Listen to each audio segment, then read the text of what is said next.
Hey all you film nerds out there, this is Beckah. And this is Leigh. And we are here with you for another exciting episode of File 741. We apologize for the hiatus since we haven't been with you since last year, and February is almost over. But this year started out kind of rough for me especially, and so we needed a little break to kind of deal with some other stuff. And I also apologize for the quality of my voice. I'm getting over being sick, so I have a lot of congestion that I'm still dealing with. So yeah, but we're really excited to talk about the comics that we have today. Absolutely. So we are going to be talking about some really, really great comics and graphic novels. We wanted to celebrate Black History Month, even though it is the shortest month of the year, and you should celebrate it all year long. Leigh found us some really, really great comics that we can talk about, and so we are going to start by talking about a comic called Vindication. So a brief synopsis is that Detective Chip Christopher maneuvers the blurred blue line between racism and due diligence in order to do his job in an investigating Turn, a young black man with a sketchy past who was exonerated of a similar previous murder. So Turn is freshly out of prison when another victim is murdered who happens to have been a juror on the case during Turn's trial. Detective Christopher is determined to see him convicted again, and so it's kind of this battle between these two men as they're trying to figure out who they are, what they're doing, what's going on. I will say this was not my favorite comic that I've ever read. I found it a little difficult to follow. I felt like there were a lot of characters. They were all introduced very quickly. Mm-hmm. And so then sometimes I was like, wait, I know there's Turn's brother and then like his ex-girlfriend and then... Yeah, and some of them also were drawn very similar. Yeah. And so it was hard to tell which person was which. I will say, I always pay attention in comics and movies and TV shows. I'm always curious how people come up with names for their characters, and I thought the characters' names for this ones were so silly. Chip Christopher and Turn Washington, I was like, how did you come up with that? Yeah. So I feel like I like the name Turn, but when I read it, sometimes I was like, oh, they're talking about a person and not the verb. Yeah. But I did really like the artwork. I felt like there were some very rich colors, and the way people were drawn I thought was really interesting and realistic. You know, it's kind of a cop procedural the way it's presented. But on that same token, I felt like the layout was pretty cluttered for me sometimes because of the story. There was just a lot of talking, and so sometimes it just felt very overwhelming, everything that was going on. And since I was already kind of confused about what was happening, that made my experience a little difficult. It felt a lot like a Law and Order episode, or, you know, Blue Bloods, something like that.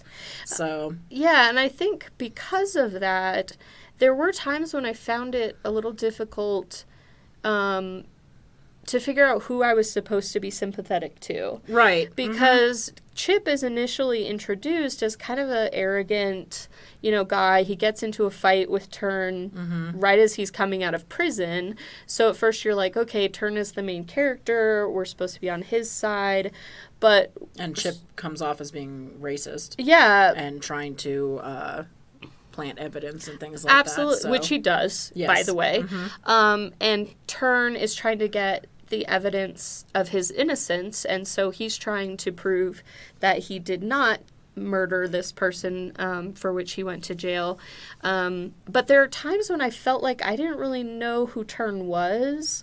We don't really get a lot of time with him as an individual. True. You know, we see him in his interactions with Chip, we see him with his brother, we see him with his ex-girlfriend, but I didn't really feel like I knew who he was and so was on his side automatically. I also was really confused, like, I'm sure it was just trying to be like a plot twist to make you surprised who had done it. I mean, in the end, the cops were the ones who did the murder, and that's what the the evidence shows that he's been looking for, and that he ended up going to prison for it. But that juror...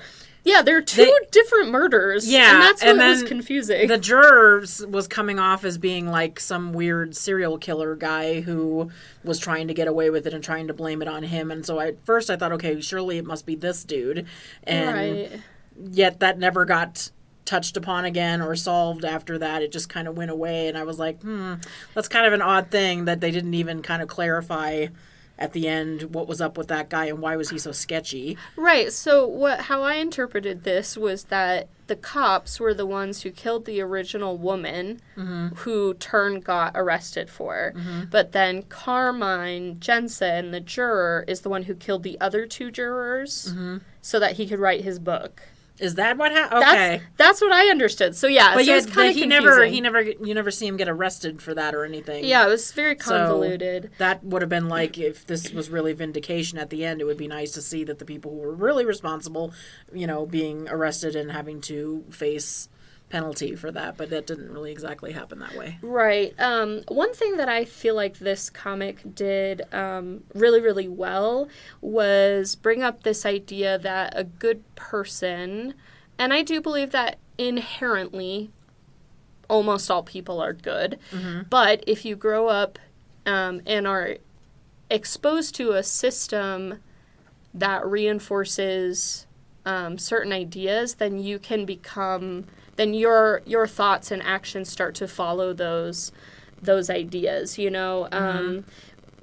Leigh has a really great quote from the comic that illustrates this idea perfectly. Yes, it was between Chip and one of the other cops who ended up being one of the people that had committed the crime. And this was like 8 years ago or 10 years ago, so before Turn gets arrested and sent to jail. Right. So the quote is kind of an argument between the two cops, and the one guy says, black, Mexican, Asian, guilty. You just have to find the crime. They just keep proving exactly what we think of them. And then Chip comes back at him and says, and dirty cops like you keep reinforcing what they think of us. White cops commit murder and a black man goes to prison. A timeless scenario. And I thought that really encaptures what this whole comic was about.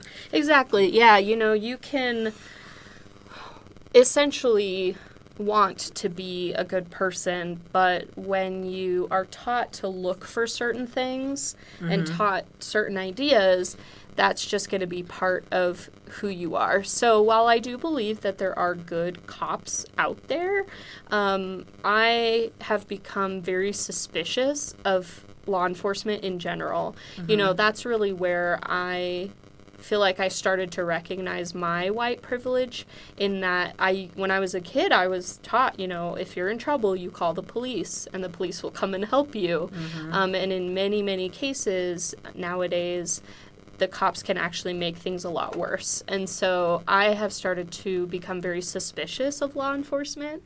If I see them anywhere, and that is not now my first instinct to call them, because the institution and the system of law enforcement is racist, and has acted poorly against black people and communities of color. So I think that's something that this comic brought up really well. Yeah, and even the whole reason why Chip had this, vendetta against Turn, which at first wasn't really explained, is because when he was more of a beat cop, his partner and him went into a robbery situation at a bodega, and it was, I think he said it was like 3 black teens, and then he got shot and injured, and then his partner was killed. But for some reason, because Turn had known these kids, then he automatically thought that they were part of a gang together and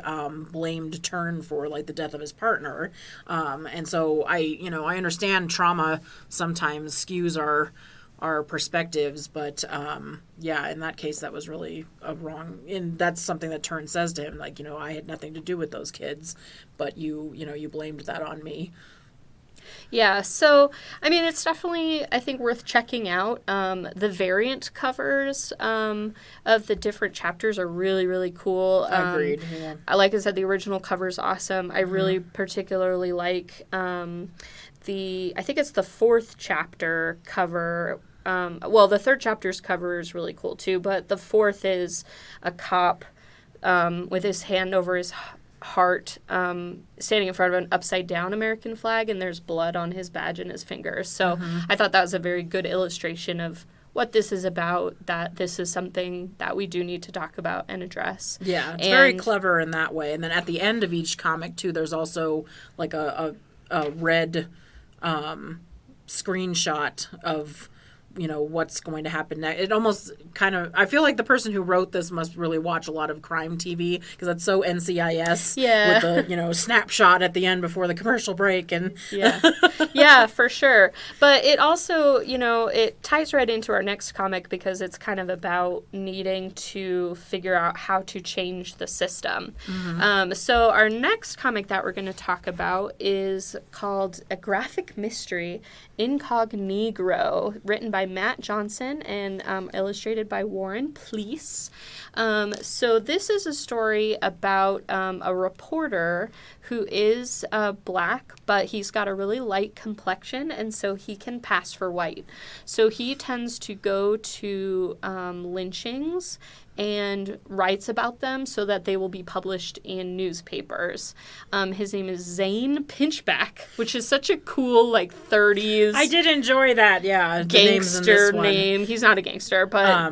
Can I interrupt real quick? Yeah, absolutely. The placement for this is it happens during the Harlem Renaissance, which is in the 1920s. So he's from the North in New York. So when he goes down to the South, he kind of has to, assimilate in that way. And then he goes back to the North and reports about these things, because that's what's happening, is that these lynchings are happening in the South. Nobody hears about them. Nobody knows what's going on. So if he exposes them in the North, then it starts spreading, and then people are like, what's going on down there? And, giving them more attention so that those crimes start getting, looked at. Yes, thank you for that clarification. Sorry. No, that's I, was reading the blurb, but that gives it a lot more context.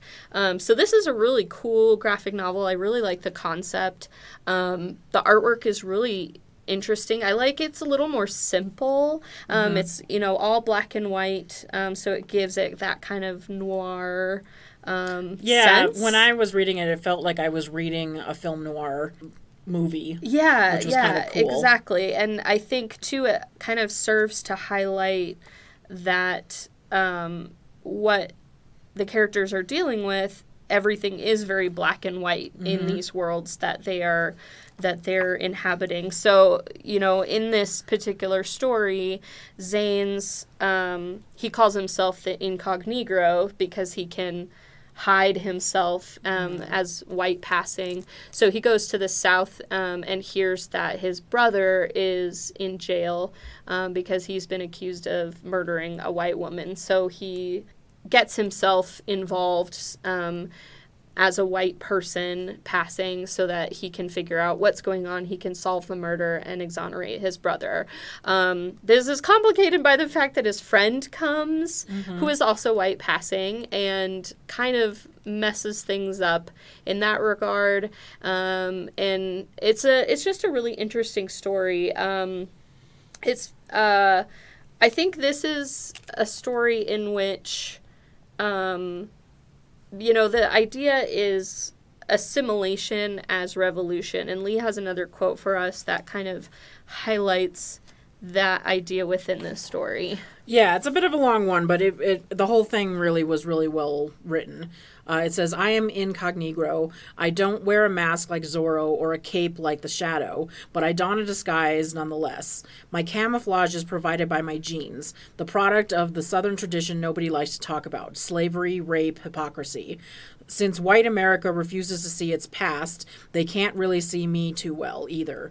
Assimilation as revolution. That's something that most of us know that most white folk don't. That race doesn't really exist. Culture, ethnicity, sure. Class, too. But race is just a bunch of rules meant to keep us on the bottom. Race is a strategy. The rest is just people acting, playing roles. That's what the white folks never get. They don't think they have accents. They don't think that they eat ethnic foods. Their music is classical. They think they're just normal, that they are the universal, and that everyone else is an odd deviation from them. That's what makes them so easy to infiltrate. Yeah, absolutely. And as I was thinking about this idea, I was thinking about how much white people, and especially white religious people, have basically screwed everything up. Yep. Because race is, like he says, it's a construct. Skin tone is a result of an evolutionary process for those people that are living in more sunny environments and closer to the equator, have darker skin to reflect the sunlight. And then on the northern and southern parts of the globe, you need lighter skin to absorb more of that sunlight. But religious people who believe in creationism believe that white people, essentially, were created in the image of God. We were descended from Adam and Eve, and that there's some wiggy stuff about Cain and Abel, and Cain being punished and ejected from the Garden of Eden, and his skin was turned dark, and that's where black people come from. So there's lots of, really terrible myths that come out of religion. And even history, for that matter. There's that bullshit that, because statues from Greeks and Romans were carved in marble, which is white, then, our ancestors are meant to be white, and white is it just happened to be the color of the stone. Right. Or the fact that, shut up. Jesus is from the Middle East, and... Yeah, from an art history standpoint, that drives me nuts. Right. It's not, would not have light skin. That just doesn't make sense. So it's just a really interesting idea, and I think it's very powerful that this character uses his ability to pass, and he also pretends to be a Klansman to get in with certain people. And I don't know if you've seen the film Black Klansman. It kind of reminded me of that, but it's just a really interesting idea. There is also, I was actually just talking to somebody about this yesterday, apropos of nothing, but this idea about violence as a means of justice. We were talking about the movie Sorry to Bother You, which is great, but that does use violence at the end to achieve its purpose. And while I personally am a pacifist and I believe in nonviolent protest, our system of justice, our court system, our government, is not designed to facilitate radical change peacefully. Yeah. So I do believe that there are times in which violence can send a message or can help promote civil justice. It's really hard for me to figure out where that line is for me. But that is something that I do accept, and that does kind of happen at the end of this this story. But yeah, it's just a very interesting thing to think about, and I think, our next comic that we're going to talk about is March, in which, nonviolent protest is a big part of that.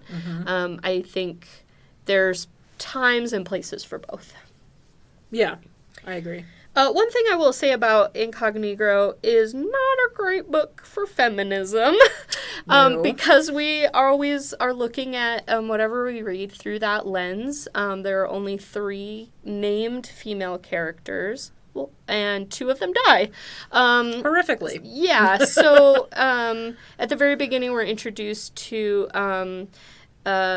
Zane's friend Carl is the one who comes with him to the South, but his girlfriend is, they're kind of having this conversation at the beginning of the book, and then she disappears, so we never see her again. Zane's brother is accused of murdering his white girlfriend. Turns out she's not dead. She actually found the body of this other woman who was passing as a man and working as the deputy sheriff for the last year. So that's kind of complicated too, because I didn't know if Francis, this character, was supposed to be like transcoded, because I wondered that too. There is a moment where Zane, when he finds out that Francis was pretending to be male and acting as the deputy sheriff, he's like, oh, we have this in common. We're both pretending to be a white male in order to get by in this world. Mm-hmm. But based on her character and like where she came from, it wasn't really clear if that was her purpose, if she wanted to be a part of this world and that's why she was dressing up as a man,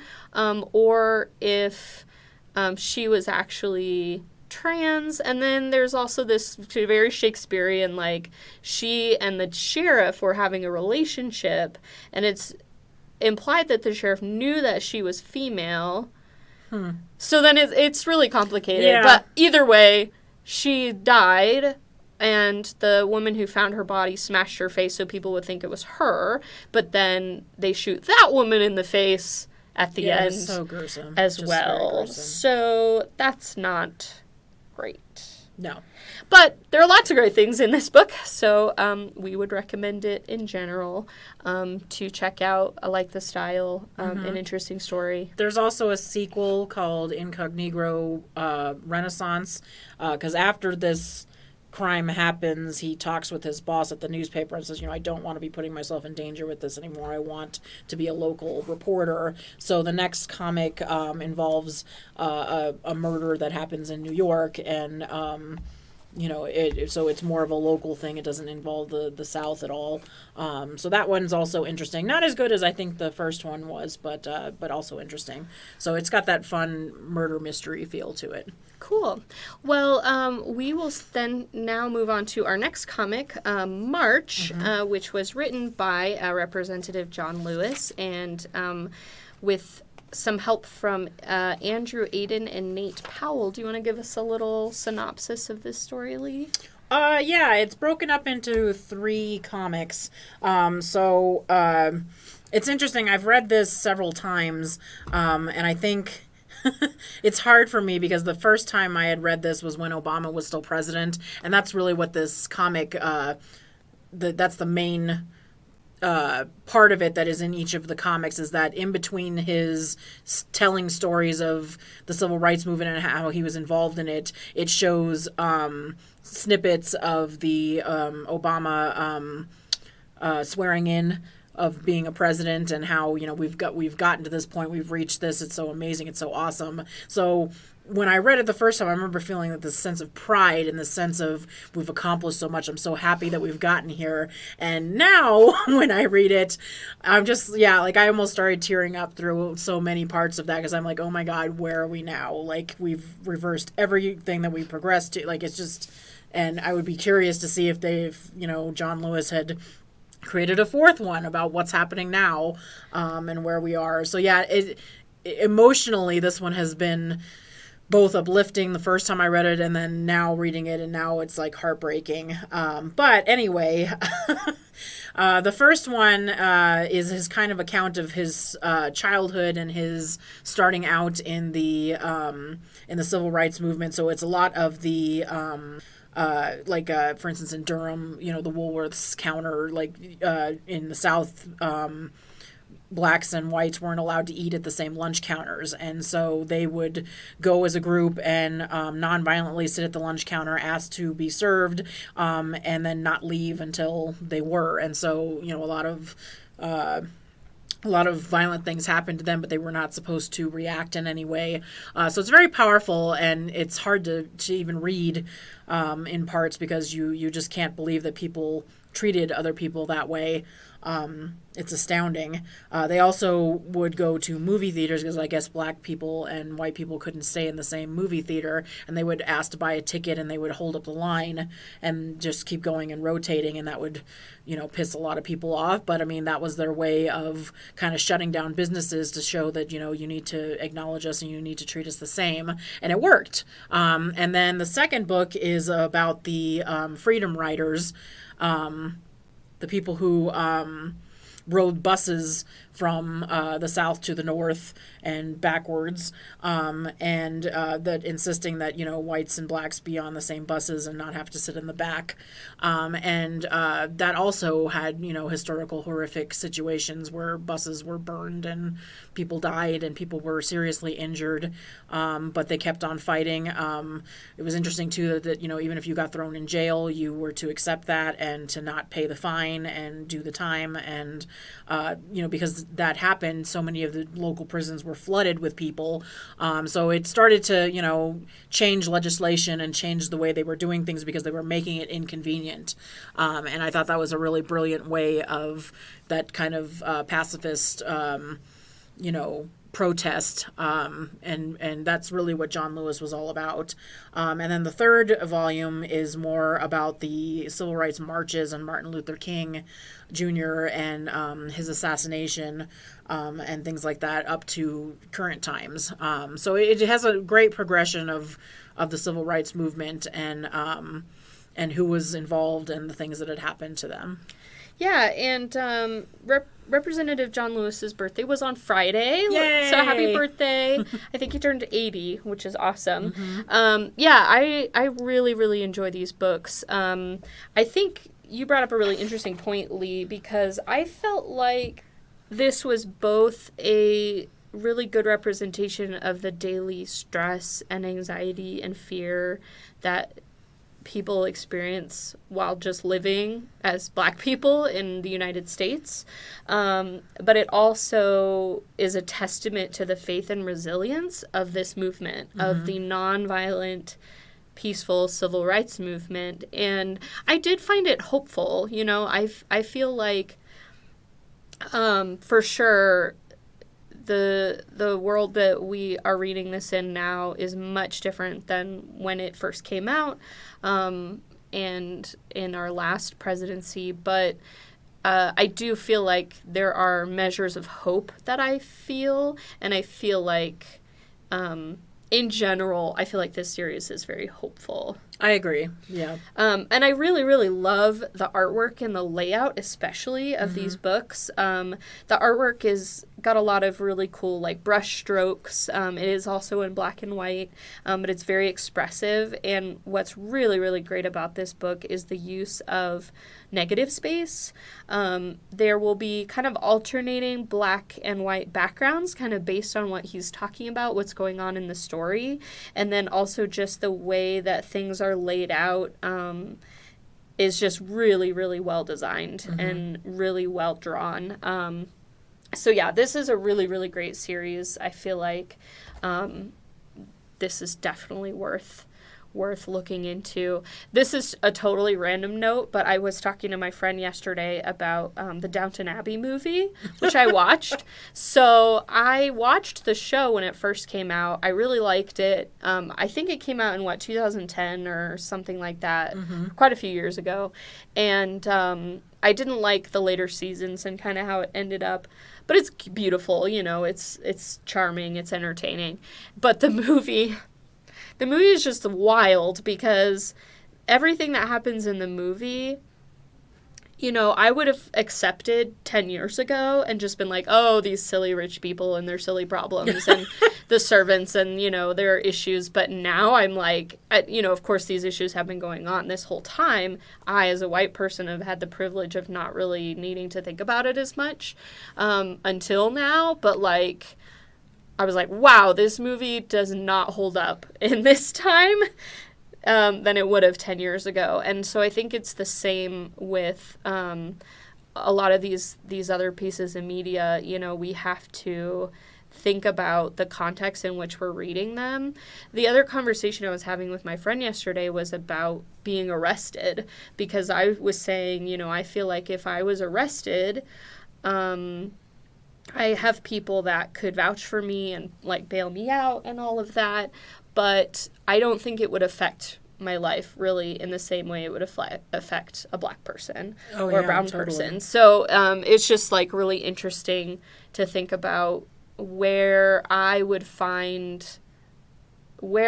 need to make that decision, and what level of protest and activism am I willing to participate in, what is the end goal, and what is the cost. So another great show right now that's on that touches kind of on that is the new Party of Five. When you were saying that, if you were a Black person or if you were a brown person, and, the consequences of protesting and getting arrested is completely different. Yeah. So we're living in a very, very scary time. And I think, to that point, again, these things have been going on for generations. Agreed. Which is awful. But it feels like right now, as a society, and even as a global society in humanity, with the leaders that we have elected, it's like we're giving them permission to be the worst versions of themselves, which is terrible. And it's also giving the public permission to be the worst versions of themselves. Exactly. So that actually leads us directly into our next comic. Sure. So we also read a comic called Bitter Root, This one was so awesome. Yeah, maybe one of my favorite comics now that I have ever read.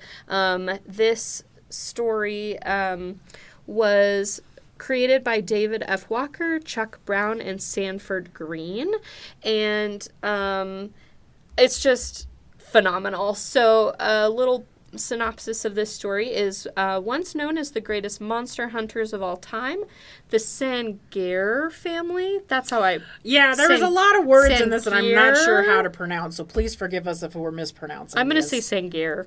Family specialized in curing the souls of those infected by hate. But those days are fading. A terrible tragedy has claimed most of the family, leaving the surviving cousins divided between the desire to cure monsters or to kill them. Now, there's a new breed of monster loose on the streets of Harlem, and the Sangare family must either come together or watch the human race fall to untold evil. So this comic is like a steampunk, Afrofuturist, monster hunter, glorious phenomenon. Yeah, I put steampunk Harlem. That's how I saw it. It also takes place in the Harlem Renaissance. But yeah, this is an extremely beautiful and well-designed comic.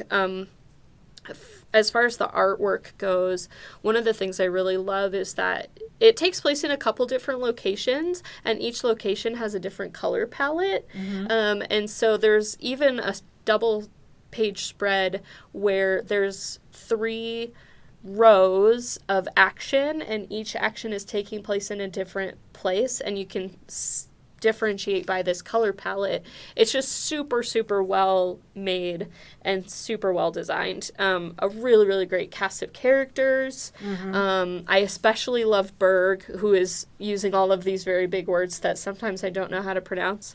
And Blink, who is kind of the token female. There is Mama Etta, but she's kind of the token female badass. Yeah. That and Cullen I really like too. Actually, I like them all. I just love them all. Each character, whether, not necessarily good or bad, but whether, they were more the non-violent or the violent type, they all had their own aspects that I really liked. Yeah, for sure. I think the only part I didn't like was when you first are introduced to Blink, she is kind of arguing with Mama about the fact that women aren't hunters. Basically, what is the exchange? Yes. This is so basically they're in their apothecary area, and they're making serums, and so they're doing their magic potion type things. And on the roof, they're hearing the cousins fighting one of the monsters, which I believe is called Jinnu. I think is how I would pronounce it. And then she's hearing that it's not going very well, and so Blink wants to go up there and help them because she is really good at fighting. And it's Ma Etta, yes? Yes. Argues with her and says that in this family, men do the brawn work, women do the brain work. Women only fight when we ain't got no other options. And I liked that quote, but at the same time, it's holding Blink down. Right. So Blink does eventually go up and save the day, and she's wearing just like her shop outfit, like her trousers and like a button-down shirt and stuff. And then at one point in one scene, they're fighting and she's wearing this like really slinky dress. Mm-hmm. And I'm not a huge fan of that like costume. And then later on she goes back to like her trouser shop outfit. But and there's a lot of cool artwork of her in that outfit, but it's also like slinky. And I think the point of that was that she could be wearing anything, whether That's it's true. her work clothes or her dress clothes, and she could still kick ass. That's very true. Because I think that was the point. She kept on one-upping the cousins, who were struggling very hard with all their armor and everything, and still couldn't fully get the Jinnu to fall. Exactly, yeah. So there is that. That's a good point, that there's that aspect of that. So really a big point of this comic is that the reason that Jinnus exist is that human beings are transformed into these monsters through hate and greed and anger. So often and violence. Often white people are turning into these monsters, and the Sangir family have spent this time coming up with this way to cure them. But there are other cousins who are not really in the same boat. Like I said in the synopsis, they've lost some family members. Blink's family died, parents died, and so one of their cousins, Ford, is down in the South, and he's just killing people. Like, he interrupts a lynching and kills everybody except for one young man, and his philosophy is that it's not worth trying to save these people. They're kind of too far gone. And so there's a couple conflicting views. Like in the comics that we've talked about before, there's kind of this peaceful, nonviolent solution, but as things get to a certain point, you may have to find yourself resorting to violence in order to protect what is left of humanity. Yeah, so it splits into those two things, but then there's also a third situation that happens. So there is what they think are Jinnus at the beginning, but they're finding that everything that they're doing, trying to kill them or even trying to save them, isn't working. They just can't seem to get a control over them. And one of them attacks one of the cousins. Berg. Yeah, Berg, and he gets infected, and everything that they try is not working, and they want to try and save him, obviously. So they find out that this third type is more of a demon type, and they call it Inzondo. And these are souls that have been ravaged by pain and sorrow. So it's almost like a vengeful soul. So they were probably the victims of the Jinnu of hate and greed and violence, and they weren't able to heal from that, and so they instead turn that same violence or trauma that happened to them into anger and vengeance, and that turns them into another demon as well. So, you feel for them, you're sympathetic because they, horrible things that happen to them, but then they turn into villains as well. So there's, two rights don't make a wrong. Yeah, so this is illustrated by the character of Dr. Sylvester and his companion, I guess is an okay word for it, Miss Nightsdale, and they have become these kind of Inzondos, these demons. And I can't necessarily fault the doctor for what he's trying to do. He's trying to show these people that they can use their pain and their sorrow to gain power to then overcome the Janu.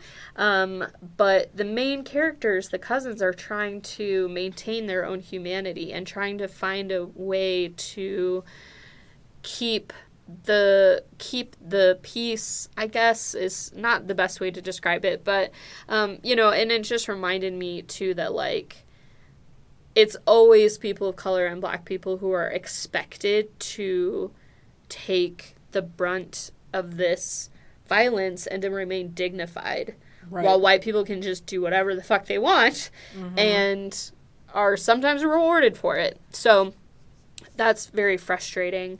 I think that's what I really liked about this comic. Yeah, too, is that very there's well so many illustrated. different perspectives, and you can understand each one. Yes. And, it's hard to say, well, this person's right and these people are wrong, because they each have, these horrific things that happen, and they're all dealing with it in different ways, and in some ways each one makes sense. Yes. So it's one of those type situations where you can't really pick a side. Yeah. As soon as I finished this collection, the first volume is issues 1 through 5. Yeah. And as soon as it was finished, I was like, I need to know what happens next. What There's happens? like a cliffhanger because someone gets pulled into an alternate dimension and then comes back, and you're like, wow, what's happening? So I'm really, really excited to see what happens next. Another really great thing about this collection is at the very end of the comic is a series of essays by Black authors, and they cover everything from Gothic horror to like historical Black artists, Afrofuturism, all of these things that are a perfect supplement to the comic, but also provide another way to talk about these things and kind of a more academic way of addressing these issues. So it's a really, really perfect complement. The variant covers are all amazing. This is basically just a great book, and you should read it. Yeah, and I really enjoyed the color palettes as well. It really had a, I'm not sure how to describe it. It almost feels like the older Batman comics when the villains, like the Joker, is very purple and greens, and, all the different styles that happen with that, and Poison Ivy is all the blues and greens and reds, and I don't know, it's just interesting. They really do a real great job of saturating it with this color, and they're usually stark contrasting colors. So I don't know, it was just really well done in my opinion. Yeah, absolutely. So definitely go check it out. Bitter Root. We are excited for the next installment whenever that comes out. Yep. So Leigh, you were really excited to share with me this last comic because I'm a big Shakespeare nerd, if you hadn't known that already. Indeed. And so the last comic is called Prince of Cats. And, pardon me, it was written and illustrated by Ronald Wimberly, and it is a retelling of Shakespeare's Romeo and Juliet. It takes place in 80s New York with this like hip-hop punk kind of style, and Tybalt is the main character of this story, which I think is really interesting. Mm-hmm. It seems like there's I don't know if it's a play, but there's one that's based from like Rosalind's point of view, or Mercutio everybody's really interested in. Mm-hmm. Paris, I think there's one because Juliet was supposed to marry Paris, and so they're like, well, what happened with him? Right. Because he shows up at the very end, of course, when everybody's dead. But I thought Tybalt was a really interesting choice to center the story on, and I think this works really, really well in the style that it is made in. Mm-hmm. And the way I would describe it is that it felt like a DJ's remix of Romeo and Juliet. Yeah, totally. Mm-hmm. Yeah, again, really, really great color palette. Especially the layout and the composition of these pages is really awesome. It really felt like the 80s. Yeah, and they have these really great pieces. So one of the things they introduce is this idea of this dual list. So every person who's kind of a part of these like street I don't even want to call them gangs. I mean, in Shakespeare's, in the play, they are basically gangs, but the Montagues and the Capulets, they publish this list of who is the kind of top duelist in this duel list. So clever, but it looks like a newspaper article, which is really cool. Back then they didn't have social media, so anytime a crime was committed or, there was gang violence and it was being reported on, it was being reported on in the local newspapers. Right. So, and I think there's two different ones in this. There's there's one that seems more like a, New York Times type newspaper that really just kind of says the facts of it, and then there's this kind of local like a paper, zine. That's similar to like our Westward or something like that, that has more of the, like you said, the duel list. Right. Yeah, and there's a lot of really cool Japanese kind of anime style influences. I know in the afterword, I think there's specifically, he talks about one of his influences, and it wasn't something that I recognized, but it's just, especially the double page spreads in here too are really, really beautiful and really, really well designed.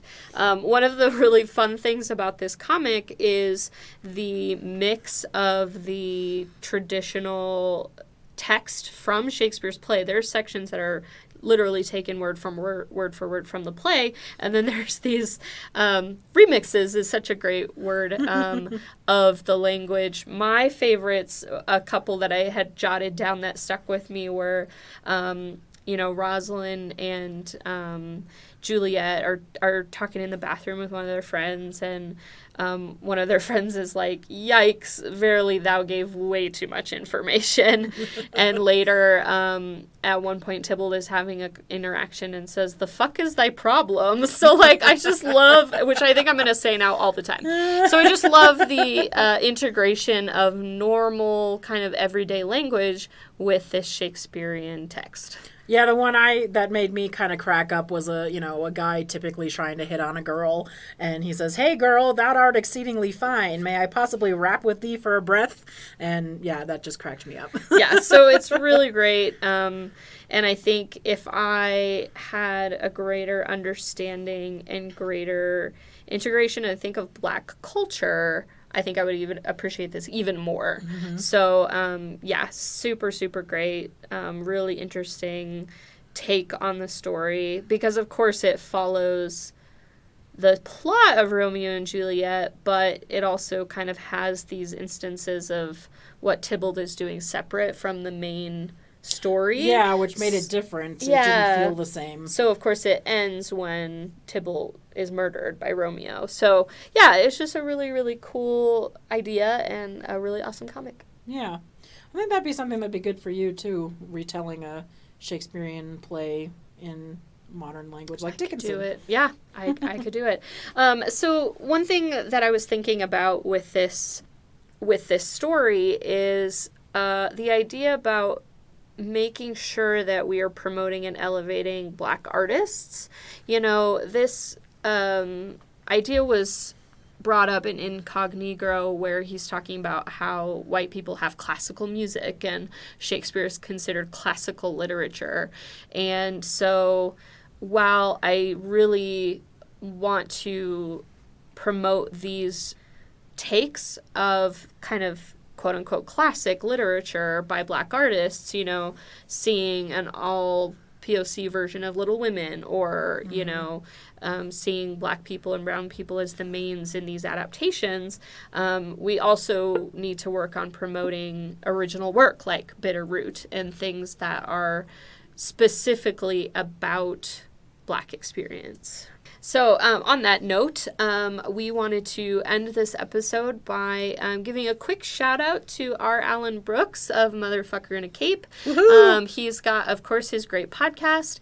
We spoke with him Wow, was that only last year? I can't tell. What is Yeah, time? and I don't understand I still, to time. this day, and I tell him every time I see him at a con, I said, your interview was one of my absolute favorites and, like, super Yes. inspirational, and I wouldn't be able to be where I am right now working on my own comics if it hadn't have been for that interview. So he really is amazing. Please go support him. Yes, so we talked to him about The Burning Metronome, which is his kind of magical comic, but he has a new comic that he is working on that he's illustrating himself, which is really exciting, and it is called Anguish Garden. So it is on Kickstarter right now, so if you go to Kickstarter and search Anguish Garden, you can support it. I think if you donate a certain amount, they actually have action figures of the main characters, I which just is saw so that the cool. other day. Yeah, I was like, oh, I want that. Right, so it's like a post-apocalyptic Western that tackles how to dismantle white supremacy.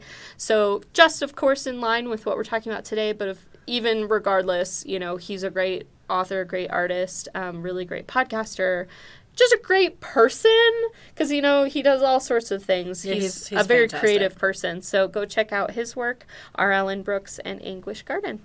Wonderful. Well, again, we would recommend celebrating Black history throughout the year, but because more people are aware of it during the month of February, take a moment to pay attention to these last few days, pick up some of these comics that we've talked about, and celebrate the Black artists. And all of these are available on Hoopla, which should be through your library membership. So we didn't have to pay for these. You can read them for free. So please check them out. Yeah. But if you do have the money, please support these artists. Agreed.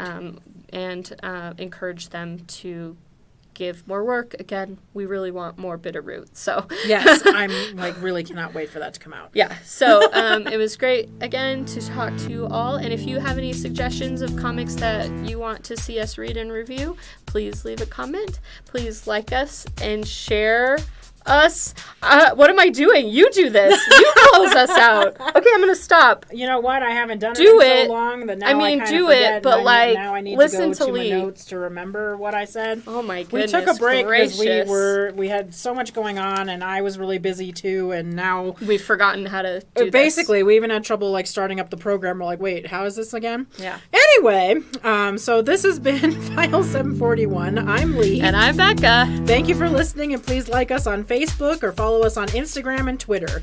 You can tune in to all of our podcasts on iTunes, Podbean, YouTube, or at thefeminerdfiles.net.